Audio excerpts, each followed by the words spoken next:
Hello, my friends. It's time for another episode of Apothecary Wisdom. Today we're going to be talking about how to care for a cough and herbs of the respiratory system. We're going to share a little bit about my friend Thyme, about elderberries and elderflowers, and how to take care of yourself when you're hacking and coughing and sneezing. It's important. My name is Maria Chaudhry. I'm a licensed midwife and herbalist and the creator of Birth Song Botanicals. And this is a live event, right? So that means you can ask questions, you can chime in. The thing is, I can't see your comments. I can't even see who's watching or listening because I'm in front of the camera and Heaven's behind the camera. Oh, look, I have a cough. And she is going to moderate the comments, and if you have any questions, she'll let me know when I'm at a pausing place. So, I'm going to have a sip. Heaven, is there anybody joining us? Not yet. Well, I'm going to get started anyways because it's noon, and today I have a lot to cover, and I want to take my time because I want to share this with you because it's important and it's valuable.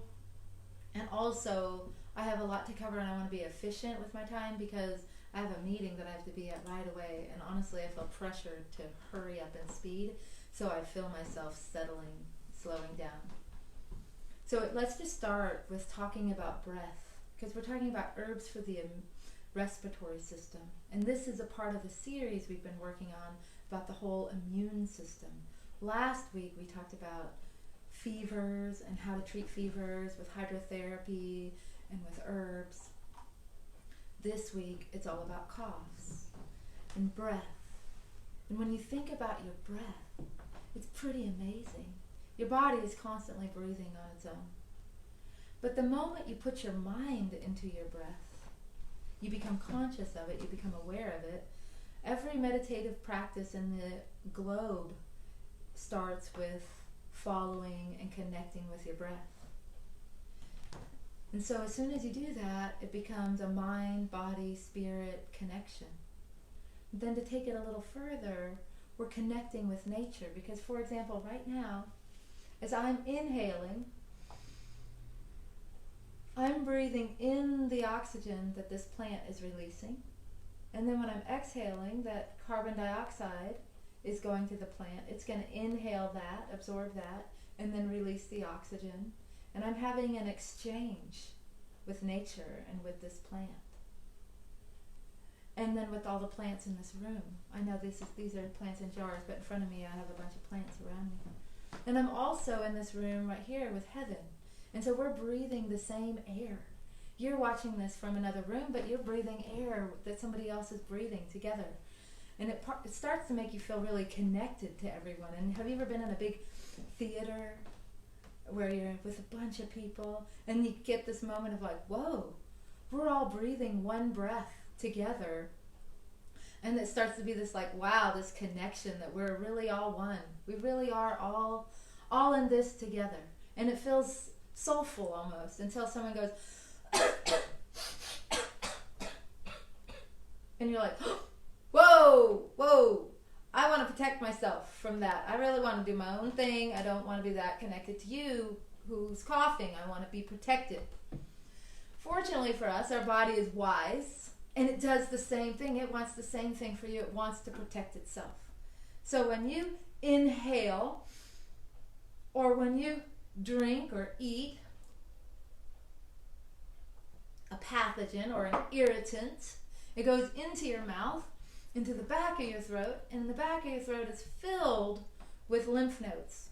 That is your body's first defense so that it doesn't enter down into your respiratory tract. You have an upper and a lower respiratory tract. And your upper respiratory tract is the back of your throat, your tonsils, your larynx, down into your upper bronchioles. And then your lower lobes are your lower respiratory tract. Your upper respiratory tract is very sensitive. So any irritant, any stimulus, any dust, allergen, pollution, smoke, wind, anything like that virus, bacteria, anything like that that enters into you, it irritates you, and then your body has a natural response, which is to cough, to expel, to get it out. It doesn't want it in there. It's trying to get it out. So a lot like the conversation we had about fevers last week, you can reference that in the playlist. We talked about how fevers, as uncomfortable as they are, they're actually our friend. And a lot of this conversation is true for coughs. As much as coughs are painful and irritating and distracting, they are really helping your body get rid of the problem. So just because you have a cough, it's not a good idea to mask the cough and just suppress it and keep going on to going to work and doing all the things you were doing. It's not a really good idea to do that. It's actually a better idea, from my perspective, to support and nurture your body, to help your body get rid of this mucus and get rid of this irritant.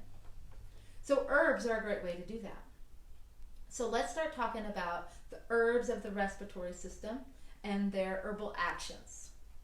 Okay, so I need to sit.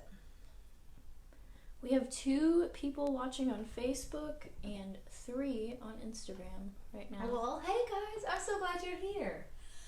I really am. This is important, and we're all in this together. And guess what? When I cough, I'm not going to cough on you. That's good, huh?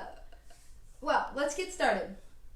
Okay, so there are several groups or types of herbs that have these herbal actions.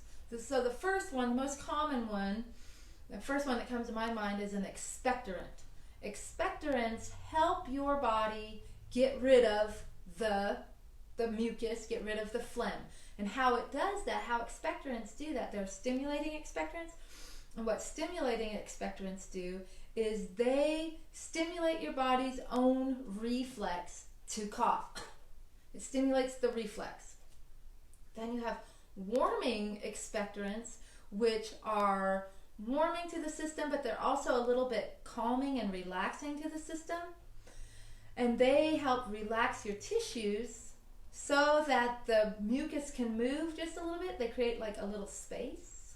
And then once the mucus moves, then you have the cough reflex. So that's how expectorants work. Then what else do we have? I'm going to refer to my notes, okay? We have demulcents. So demulcents are these herbs that are thick in this like mucilaginous substance. So they become thick, almost like snot, really. They can be a little bit startling when you first look at it, right? But what they do, it's beautiful. That thickness, that mucus, that mucilaginous substance soothes and coats and protects irritated tissues. We're talking about the respiratory system, so we're talking about soothes a sore throat, that dry mouth, that irritating, painful cough, right? But demulcents are really great for urinary tract infections, hot, burning, itching, stinging, or a burn, or also just a painful external wound that's hot and burning, and the demulcent is very soothing and protecting to those tissues. What else do we have? We have antispasmodics. Antispasmodics we've talked about in a lot of our videos. You can look at those. Particularly we talked about them last week when we talked about the fevers, and also with a lot of our tension so we can sleep. Antispasmodics help relieve pain and cramp and tension, right? And the cough, when you're coughing and coughing and coughing, your neck hurts, your back hurts, your chest hurts, your diaphragm hurts, right? And so there's a lot of pain associated with that and tension. And when there's a lot of tension, it's hard to release and remove the phlegm because everything's trapped, right? So you can relax it a little bit so then you can be more productive with your cough. We have antimicrobials. So antimicrobials are really important because you have an infection. Why are you coughing? You could have a cough from like a nervous cough or from like an allergy potentially, and they could just be non-infectious, but your lungs are super prone to infection. It's one of the primary first places to get an infection. Your sinuses, your lungs, maybe your ears, your stomach, because things go into them. So antimicrobials, what they do is they support your immune system. They're different than antibiotics. Antibiotics go in and kill all life, anti-life. Antimicrobials support your immune system, and they go in and attack the microbe, but then they don't necessarily kill everything. They're important when you have an infection. And then we also have anticardials, which I always wonder if I pronounced that right. But what they are is when you have a lot of mucus, you want to remove the mucus. The mucus is thick, it's stuck, and it can't really move, and so you want to break it up and you want to remove the mucus. So those herbs are good for that. And then we also have antitussives. So antitussives, you know, when you start to study herbs and you look at things and you read things and then you're like, oh, that's actually a little confusing. So what are antitussives? Essentially, they are expectorants. They help remove phlegm. They help your body do the work. But mostly when you read about antitussives, they're often put in this category of like a cough suppressant, right? And a cough suppressant is not always good for all coughs. The cough suppressant is only really good for a few situations, and I'm about to get into that when I break this down. So let's break this down and see why would you want an expectorant or a demulcent or an antispasmodic or a cough suppressant? Why would you want those? So let's talk about that. So if you're going to have why would you want an expectorant? Let's talk about that one because that's the first one. Essentially, or even a warming expectorant. So a warming expectorant, these are pungent herbs. These are herbs that are warming, like garlic, ginger, even onion, thyme, oregano, cayenne, horseradish. Those are all hot, right? And so why would you want a hot expectorant? You would want a hot expectorant on a day like today. It's cold outside, at least where I am. It's cold, it's wet, it's windy, I have a little bit of a cough.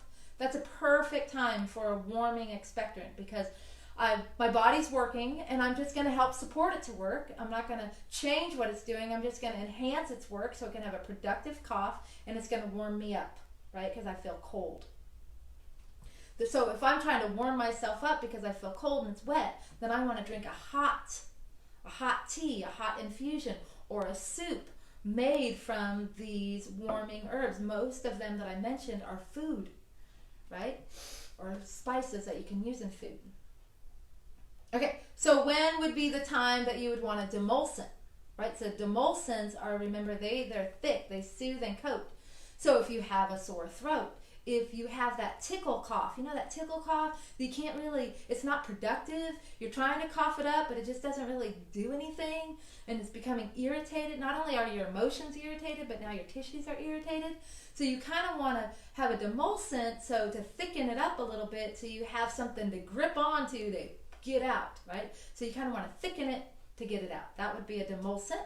And then why would you not want a demulcent? Like when would be the time you're like, ooh, I shouldn't have these demulcent herbs right now? You would not want a demulcent if you already have really thick phlegm. Like if you just like have that thick, tight, just sticky phlegm that doesn't really move, then you don't want a demulcent. You're just going to make it thicker and tighter and more stuck, right? So you don't want that. And then respiratory antispasmodics, you would want that when you have like tightness in your chest, when you're in pain, when you're wheezing, when you're restless, you can't sleep, when you are like have this like asthmatic sort of wheezing tightness. And you would want it when you're having a non-productive cough because you're just, once again, you're stuck in pain and tight and you need to relax it a little bit. And then you can cough it up, be productive. So that would be when you would have that. And then anticarals are when they're mucus removing, right? So anytime that you have a bunch of mucus, it's appropriate for those. So some of the primary herbs that we work with in our practice are mullein and elder. And so anytime you have, and it's also not just for deep respiratory infections, therefore when you have nasal congestion, when you have wetness in your ears or lung congestion, anytime you have mucus anywhere, it's a good time for these herbs. And then the last one is antitussives. And so I'm coming to it from the perspective of wild cherry bark, and also from the perspective of to sedate a cough. When would you suppress a cough? When would you not suppress a cough? You would not suppress a cough when you're having a productive cough. You would not suppress a cough in the middle of the day when you have energy and you're a little bit functioning. When you're a little bit functioning, you could be spending that time and energy helping your body to get it out. Don't suppress it then. The time that's appropriate for an antitussive, for a suppressant, is if you're having a severe cough, in a lot of pain, and you cannot sleep, and you're restless, and you're tossing and turning, and really, if you could just get the sleep, or your child could just get the sleep they need, that healing property of sleep would take over, and they would feel and be a lot better, and it would promote healing.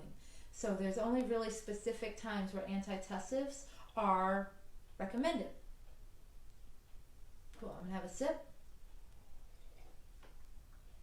We have 5 people joining us on Instagram and 2 on Facebook. Well, wonderful. If there's any questions, just ask, okay? Let's start talking about a cough and like how to care for it. We just talked about the herbs and when they're appropriate, but then from my mind, so I made this herb course called Herbs for Kids, and I did this because I had my son, and he was sick all the time. And at the same time, I have a midwifery practice, and so I always had protocols for things. Okay, if scenario A, we do this. Scenario B, we do that. So I always have this plan. So when you're having a cough, you go back to your plan, your wellness plan. And you analyze, you start at the top. Okay, I have a cough. What's the first thing I'm going to do? Okay, look at your diet. Look at your nutrition. Let's eliminate all mucus-forming foods. And yes, some people like to reduce mucus-forming foods. That's not my style. I say just get rid of all of them, right? What are they? We know them. You know them. Wheat and dairy, sugar. Those are the top. But let's break it down. Grains are mucus-forming. Eggs are mucus-forming. Actually, starchy roots like potatoes are mucus-forming. And you know what else? People do this all the time. They think they're being helpful because they think they're getting a lot of vitamin C, so they drink orange juice. Orange juice is very mucus-forming, and so when you're having a cough, it's not the time for orange juice. If you want vitamin C, get vitamin C from emergencies, from elderberry, from rose hips, from capsules, powders, not from your orange juice if you're trying to eliminate mucus. The next thing on the list is like taking a sense of looking at your environment. Okay, so why do I have this cough? Is it because the wind is blowing and I have like my neck wide open and my ears exposed to the cold? Oh, do I need to cover that? Is it because I'm in, my house is wood heat and there's a bunch of wood, or there's a bunch of dust or mold? Or is it from the environment is too dry in here because now the heat is on and it's too dry and we need to moisten and humidify the room? You can do that by putting a big pot of water on your wood stove, by putting a pot of water on your radiant heater, or having a humidifier, putting essential oils, or also you can create a sauna or a steam tent, or you can also turn on the shower on really hot and close the door and create a bunch of vapor in the shower, and that's also another way to get humidity in. Then when you have this cough, so you have this cough and you have mucus, so it's totally appropriate to start your teas, your tinctures, your baths, your steams, your compresses, your lozenges, your popsicles, all your things for you to feel comfortable, right? So to learn about all those things, they're in the course. In the course, we have a recipe for elderberry syrup, for clear breath tea that you can make on your own. We have a recipe for slippery elm lozenges that you can make. We have a recipe for herbal popsicles. So I encourage you to download that. And then also I explain how to do the steam tent and the bath and the gargle, which I'm going to talk about here. You can also get it in the course. So just download that and start that. I think you'll really like it. So let's also talk about a couple more things. I wasn't planning on talking about it, but then it popped in. So when you have a cough, you're taking care of a cough, you have a lot of tension, you have a lot of pain, either you're taking care of yourself or you're taking care of someone else. It's so much easier when you're taking care of someone else or someone else is taking care of you. That's always optimal rather than you having to go through this alone. I'm sorry if you're having to go through this alone. But we want to break up this lung congestion, right? We want to encourage the cough. We want to move things around. Oh, some ways to do that is to just simply move. When you're in a lot of pain, you can't move that much, but you can a little bit. So like moving, see how I'm closing my chest and opening my chest? Closing and opening. I made a whole video also that is posted on Facebook that's called 4 Qigong exercises for immune health, and it's mainly all about lung health. And so when you're not sick, do these exercises, and you can do them with a lot of vigor. But then when you are sick, you're just doing really subtle exercises. But closing and opening your chest, pounding on your chest, breaking up the mucus. And then here, right here, this is your thymus. Your thymus stimulates T cells, which is your immune cells. So pound on your chest. And this is what I always do. I promise I do this often. And I say it like this. I am strong. But I do it as I pound. I am strong. My body is strong. My immune system is working perfectly. And that just like bolsters you, right? So having somebody do that to your back, pounding on your back, and then you'll find the spot as soon as you have the cough, you'll feel it. Right between your shoulder blades, there's this one spot right there. Just rub that, rub that, rub that. I can't offer this because I don't really know how to do it, but you know what else would be really good would be cupping from an acupuncturist when they put the cups and they pull that congestion out. That cupping, that deep cupping massage, that would be really great for a lung congestion and for a cough. So massaging, potent, movement. So let's start talking about the oil that I was going to talk about. So you want to rub this oil on. It's not in the course, so I was just going to talk to you about it, because I used to make this all the time. So here you are, you're the mom, you're cooking family, or whoever, you're taking care of people, right? And you have to cook dinner, and you're like, oh my gosh, they're sick. I don't really have anything in the cupboard, but I have some onions, right? So whatever onion you have is the right onion. The white onion is going to be the hottest. The purple onion is going to be the most mild. We are making an herbal infused onion oil for lung congestion. So you're going to dice up, use half your onion, get it in your pan. Try not to use a Teflon or a non-stick pan. You should probably never use those anyways. But in this situation, since you're making medicine and you're helping people feel better, really don't do that. So you have your oil. You're not frying onions. You're infusing onions in oil. You're making medicine, right? So your heat is on low heat. Your onions are in the oil and they're slowly starting to infuse. You know you're in the right place. You know they're done when that delicious smell happens. Oh, you know that smell. And then they start to look clear like glass. Just go ahead and save your onions for your meal and pour some of the oil into a container. You can have it just be that. Or you could add garlic to that. You could add ginger to that. You could add thyme to that. You could add mustard seeds to that. You could have added, if you had these other herbs here, like that what we have in our cold and flu bath, you could have added eucalyptus, you could have added yarrow, a whole host of herbs to that.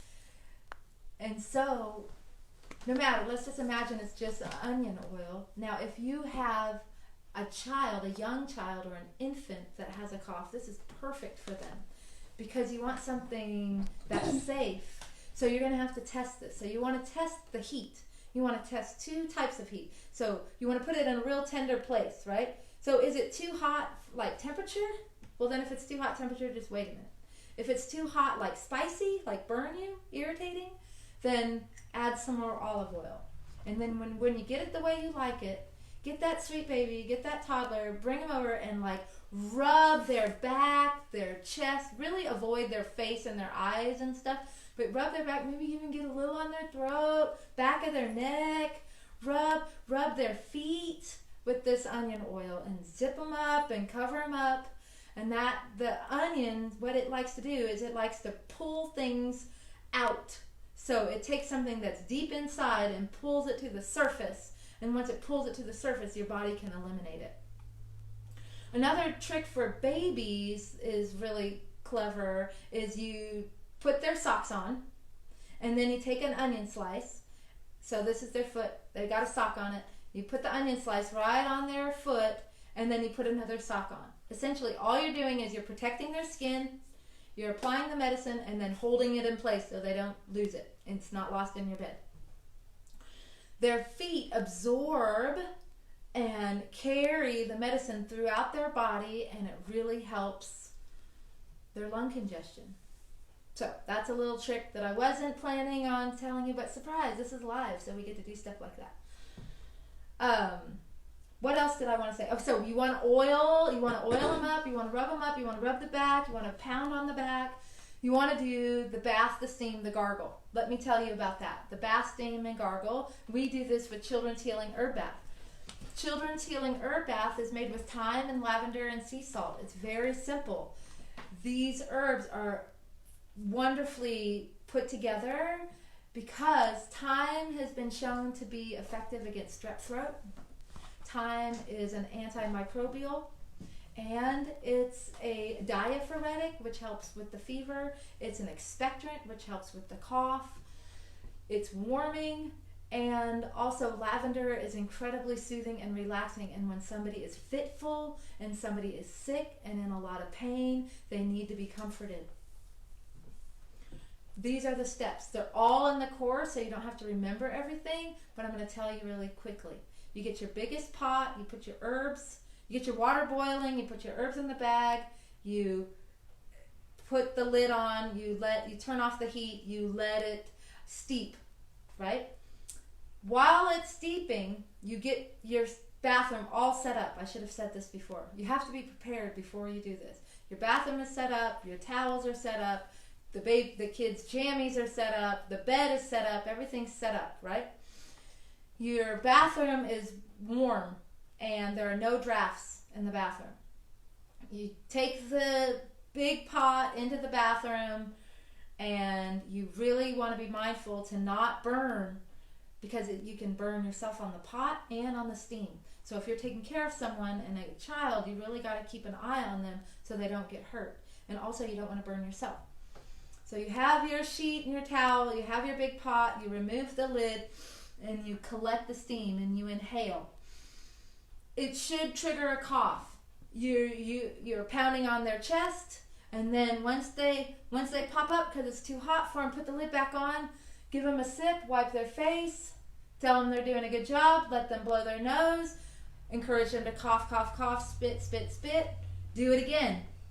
Do it again, do it again, and do it again until the steam is all the way gone. That's several minutes. That's a long time, so you gotta turn on some music or do something to keep them in that room, right? You have to be clever. And then if they're old enough to do the gargle, then great. If they're not old enough, don't worry about it. But if they are, use a coffee cup and scoop out some of the tea and let it sit to the side. They can do it. I always had them do it before the bath, because once after the bath, they were ready for bed. So don't expect them to do the whole cup. They're not going to do the whole cup. You, on the other hand, will do the whole cup because you know. But little non-compliant kids won't, so get them to do it at least 3 times. 3 good gargles. Get this gargle down, and so ideally it's touching your throat, because you want the herbs to touch the infected area, the inflamed area, the painful area. You want the thyme to touch those tonsils because it's good for strep throat, right? And so is lavender. So they gargle, gargle, gargle, gargle, spit, gargle, spit, gargle, spit. Then they get in the bath. Now this bath, if it's deep enough to cover their whole body, great. If it's not, put a cloth in there, and washcloth, and cover their chest. It's really important that you want these herbs on their chest and on their back, on their torso, because this is where their congestion is. So they're probably going to fuss and cry because they want to get out, they want to be done, they don't feel good for a few minutes, but then they just legit, total relax, totally sweet, totally lethargic almost. You get them out, you brush them off, you dry brush them off, you dry them off really well, then bundle them up, make sure there's no drafts, no wetness anywhere, no drafts, no wetness, and put them straight to bed. Make sure they drink a bunch of water, and then give them their tinctures as they're falling asleep. Give them their children's respiratory support full of thyme and full of elderberry right as they're falling asleep. And that is my best remedy for keeping children and caring for their cough. I'm going to have a sip. Any questions? Okay. So let's talk a little bit about, elderberry. Let's talk about elderberry. So I have this little elderberry plant. It's little. Meg gave it to me. She was an apprentice of mine. And for my birthday, she gave me a gift of an elderberry bush. And I'm really grateful. And so it's out there, and it's little, so it's not huge yet. But I went out there yesterday to be like, okay, Elder, I'm going to talk about you tomorrow. So what do you want me to say? And she's all like, tell him I'm beautiful. I'm like, oh, I'll do that. That's easy. I can do that. But I want to tell you a lot more about elderberry is like filled with myth, lore, legend, all that. So if you're interested in like the old ways of herbs and myth, lore, and legend, you want to read about elderberry. Today we're talking about it in the context of coughs, so I'm not going to go into the myth, lore, and legend, but I will say that anthropologists and archaeologists now know that Neolithic humans were drinking and utilizing the elderberry plant. We know that Native Americans have utilized the elderberry plant in their Native American medicine and medical practices, and they make all these really, I'm going to paraphrase some of these statements, essentially saying that elderberry is the herb that will heal a person of any illness that they come across in their lifetime. Aristotle said if you're going to grow one plant, it's going to be an elderberry plant, because essentially it's a panacea. A panacea means it can treat all conditions that a human has, right? So those are pretty bold statements. All throughout Europe, they've utilized elderberry, and then all throughout North America. So in Europe, you have elder trees, and in North America, we have elder bushes. And we have a blue elder bush, we have a black elder bush, and we have a red elder bush. So we're going to avoid the red elder bush because that one's toxic. And then you have blue elder and black elder, which are pretty similar. In our practice, we work with Sambucus nigra, the black one. And I want to say another thing about elderberry is one of those lessons as herbalists, we learn these humbling lessons of just because you know a plant is medicinal or you know a part of a plant doesn't mean you know the whole plant. That's for sure. And I want to say a few things that the flowers of the elder, which are right here, I don't know if you can't see them, they smell delicious. Really, they do. Elder flowers and the ripe fruits are edible and medicinal, but the rest of the plant is poison. So don't utilize. I mean, there are herbalists that are skilled herbalists, and they understand the continuum between poison and medicine, so maybe they can do that. But we're working with the flower and the ripe fruit only. And with just those two parts of the plant, it's amazing in terms of this whole cough, cold, flu conversation. Let's start with talking about the berries first, and then I'll go into the flowers. So elderberry has been extensively studied. They can know now that elderberry is effective against numerous strands of the influenza virus, and that it shortens the duration of flu symptoms. That means it shortens the duration of fevers, coughs, body aches, fatigue, headaches, back aches, sore throat. It shortens all the duration, boom, but much shorter, and it's effective against multiple strands. Also, elderberry is really effective during an acute flu, like take it while you have the flu. Also, it's great as a preventative during the cough, cold, and flu season so that you're not getting sick. So that's a huge statement, right? And so that's why we incorporate it into our products. And so a few of them I just want to highlight. Let's start with Elderberry Complex. So Elderberry Complex is a tincture that's blended with elderberry and thyme. It's going to be great for coughs, colds, flus, fevers, pain. And yes, and then we have another similar combination, and that's called Children's Respiratory Support. Children's Respiratory Support is made with glycerin, so it tastes sweet. Children love the taste of it. It's easy to give them because they enjoy the taste, and oftentimes I know lots of families around town, and they're like, oh, their kids ask for it. I got a little cough. Where's my elderberry? They ask for it. It's pretty cute. Makes my heart smile. So elderberry is also in our immune tea, which is safe for all, like pregnancy, breastfeeding, postpartum, young children, elderly, every stage of life that you're in.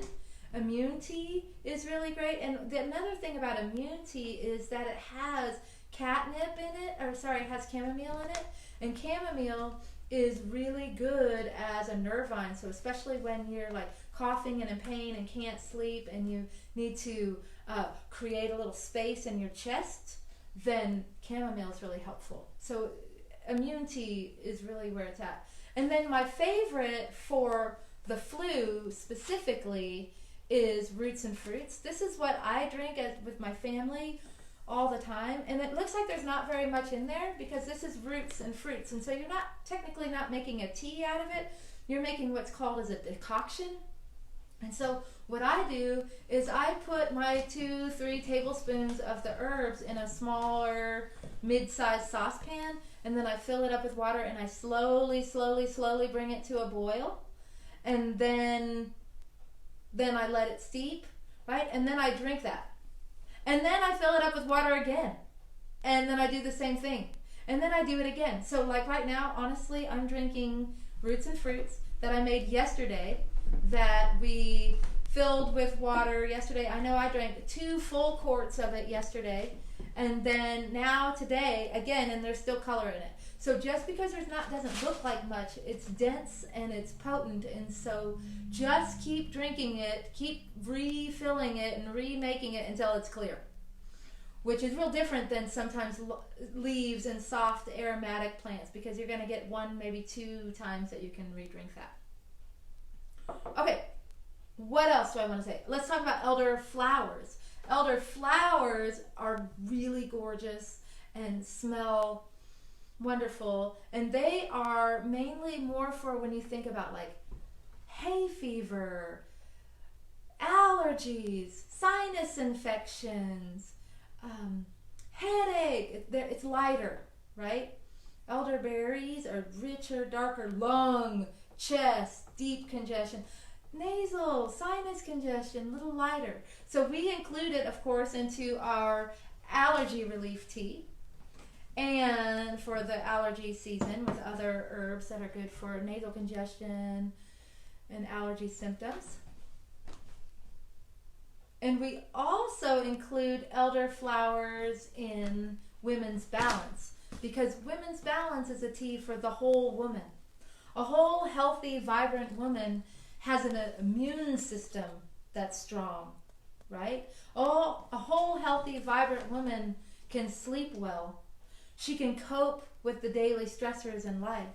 She wants to synchronize and harmonize her endocrine system, her hormones. And she wants to be deeply nourished and well fed. So that's Women's Balance. That's why Elder Blossoms is in Women's Balance, for her whole health, her whole woman health. Nice. Okay, we're getting close to wrapping this up, so let's talk about thyme. Well, it's time to talk about thyme. Okay, thyme is an incredibly aromatic herb. It's food, it's medicine. Throughout the ages and the history and the legends of lore, it's synonymous with courage and bravery. In Greece, it grows all over, and all the bees get on the thyme, and they make this thyme honey, and apparently it's the best in the world. Thyme has this volatile oil. That's why it's so aromatic. It's volatile oil called thymol, and this is an incredibly antiseptic. It's great for infections, so topically for wounds, internally for sinus infections, ear infections, lung, throat, sore throat, the whole deal. It's great for fevers. It's an expectorant. It is antimicrobial. It covers all your bases when you're trying to deal with a cough, right? Thyme. There's so much to say about thyme, but I'm probably just going to say that essentially. We work with thyme in a couple of our blends. Thyme is in our Children's Healing Herb Bath that I just explained to you how and why, because of its ability to really help you when you have strep throat and a cough and a fever and an infection. Also, it's included in our cold and flu bath. Our cold and flu bath is a little bit different than our Children's Healing Herb Bath because it has other herbs in it like eucalyptus and yarrow, and it has magnesium sulfate or Epsom salts in it, so to really help with the pain. Not that children can't get in it, but I think of children, I sometimes think of like infants and just newborns, right? And little delicate children. I would give them Children's Healing Herb Bath, and then I would give an older child or an adult cold and flu bath. You can do the same steam, you can do the same bath, you can do the same compresses that I described. I wouldn't do the gargle just because of the Epsom salts. You really don't want it to go down because it might give you diarrhea, so you don't want that. What else is it in? Thyme is in Elderberry Complex, and it's in Children's Respiratory Support to help with your cough and your cold. Oh, my friends, what fun. This is fun. Are you sure you don't have any questions for me? No one so far, but we have lots of people tuning in on Instagram. Well, that's great. I'm glad you're here. We're about to wrap up. I want to say thank you for taking the time. There's so many puns for time. Thank you for taking the time, spending the day with me, spending the hour. I encourage you to really get the Children's Herbs for Kids course because it's free, it's available, it tells you how to work with all these products, it tells you about herbs, it tells you how to make your own remedies because you want to know how to make elderberry syrup. You want to know how to make your own chest rubs. You want to know how to make your own teas and baths. I mean, it's really important. It's really empowering. Also, I want to just remind you that if you haven't been to our website, birthsongbotanicals.com, go there because you can see all of our products, our blog posts, our podcast, the rest of our Herbal, Apothecary, and Apothecary Wisdom episodes. And for as far as just purchasing products, we have free shipping, and for domestic people, local United States people, and we ship worldwide, so you can get that anywhere. Thank you so much. So, my friends, I always encourage you to drink deep and always walk in beauty.